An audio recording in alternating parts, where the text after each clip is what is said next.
etched in my memory as the calm before the storm. It was an innocent and peaceful time in history, just prior to such things as hippies, hallucination drugs, assassinations, riots, Vietnam protests, and the burning of American flag. We, the class of 1960, should consider ourselves fortunate to have lived in Mayberry RFD during those happy days. The TV series Happy Days was set in the late 50s and early 60s. It was one of the most successful shows on TV. This show featured a group of high school friends that hung out at Arnold's Drive-In Restaurant with a greaser named the Fonz. When we were in high school, our local hangout, Chop and mine, was at the Chat and Chew restaurant, across the river from Kaiser, West Virginia, and at the High Rock Drive-In Picture Show. My best friend, of course, in high school was Chop Kaiser, and together we were the Greasers, just like the Fonz. Our normal dress, you see how the kids are dressed today with pants down here, their underwear hanging out and everything? The normal dress code of the day back then was dungarees with turned up cuffs, a white t-shirt with a pack of Lucky Strikes rolled up in the sleeve. I'm sure half the class in here of men dressed that way. Our greased hair was rolled forward in a waterfall and slicked back in a duck's butt. And everybody remember? Join me. As a reminder, we're going to sing you a song together. Real cream, little dab will do ya. Real cream, you look so debonair. Real cream, the girls will all pursue ya. They love to get their fingers in your hair.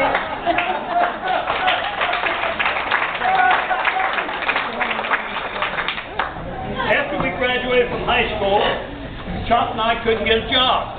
We even went over to Baltimore, stayed with his parents for a while. We couldn't get a job. The only thing they'd asked us would be, have you fulfilled your military obligation? If not, don't call us, we'll call you. I got a part-time job changing tires down at the garage with Gomer. Chop hung out with a deputy that carried a single bullet in his holster. One day we saw a poster out of Uncle Sam that said, I want you. Chop joined the Army and I enlisted in the Navy, and we went our separate ways. As Hollywood followed Forrest Gump throughout history, it also followed me during my life. Remember the movie Mississippi Burning? Yes. Have you seen that? Yes. This film was based on true events that occurred on June 21, 1964. 3 civil rights workers who set out to educate Southern blacks about receiving the right to vote disappeared in Mississippi. I was stationed in Meridian, Mississippi at the time. Every day for several months, about 200 sailors were loaded on the buses, and we searched the surrounding counties looking for these men.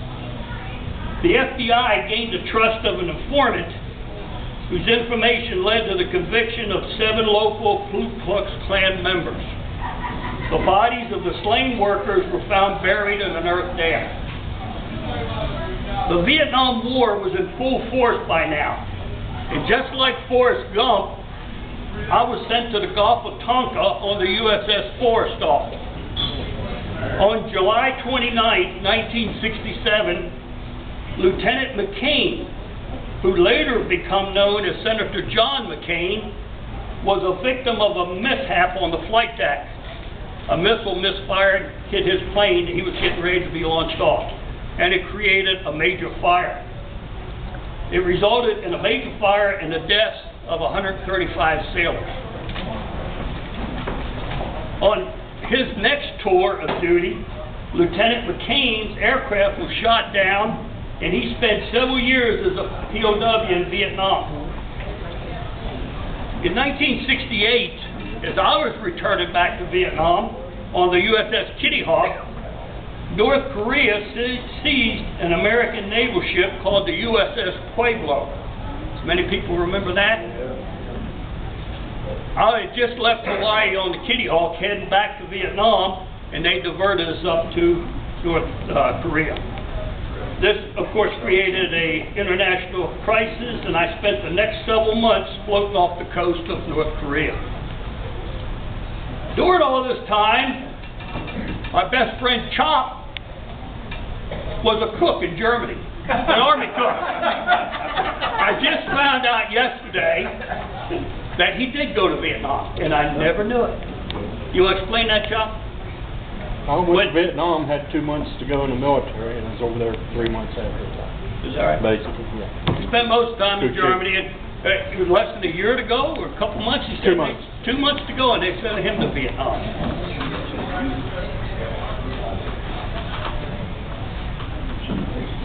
By the time he went to Vietnam, Chop started to put on a little weight, and he was a cook. And this was his words. My given name is Charles Gene Kaiser, but people call me Chop. Just like one of them old redneck boys. Can you imagine that? Anyway, like I was saying, shrimp is a fruit of the sea. You can barbecue it, boil it, broil it, bake it, saute it. Shrimp kebab, shrimp creole, shrimp gumbo, pan-fried shrimp, deep-fried shrimp, stir-fried shrimp. Remember where that comes from? Forrest Gump. There's also Bubba. There's also pineapple shrimp, lemon shrimp, coconut shrimp, pepper shrimp, shrimp soup, shrimp stew, shrimp salad, shrimp and potatoes, shrimp burgers, shrimp sandwiches. That's about it. Raise your hand if everybody's been to Disney World and had heard the song, It's a Small, Small World After All. Everybody? 1971, I was stationed in Millington, Tennessee. And after spending 10 years in the Navy, I decided to get out. As part of the process, I had to report to sickbay for a physical. While standing in line at attention, with my pants down around my ankles, a Navy doctor come along wearing a rubber glove. He said, turn your head and cough. When I looked at the name tag, it read, Lieutenant John McIntyre, USS.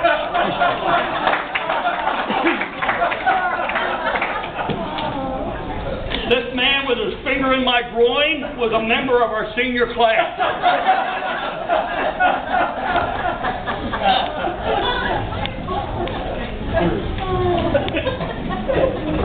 Got to know him intimately.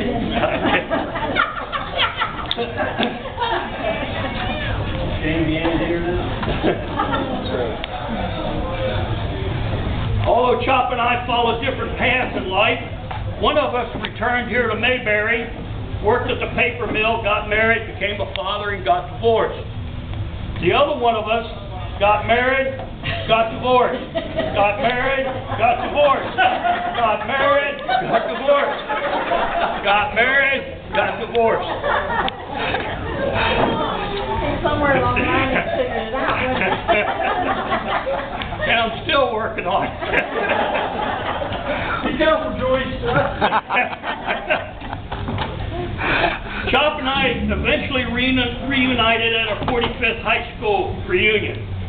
We were affected profoundly by the rekindling of our feelings for each other. These feelings led to the making of the movie Brokeback Mountain.